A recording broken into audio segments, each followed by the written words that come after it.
ஆக மாற்று அரசியலை வளர்த்தெடுக்க வேண்டும் என்ற நினைப்போடும் முனைப்போடும் நீங்கள் எவ்வளவு முயன்று பார்த்தாலும், ஆனால் நீங்கள் எடுத்த முயற்சி 2 பாராளுமன்ற உறுப்பினர்கள் வந்தார். அதில் பல இடங்களில் 3வது இடத்திற்கு திராவிட முன்னேற்ற கழகம் தள்ளப்பட்டது.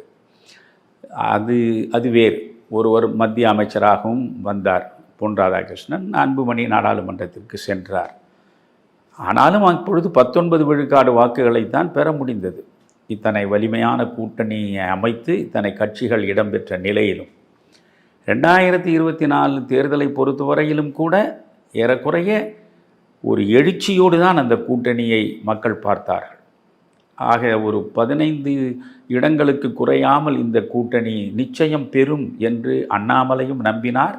பாஜகவினுடைய மேல்மட்ட தலைவர்களும் வந்து பேசிவிட்டு சென்ற நிலையில் அவர்களும் அண்ணாமலை சொல்வதை நம்பினார்கள்.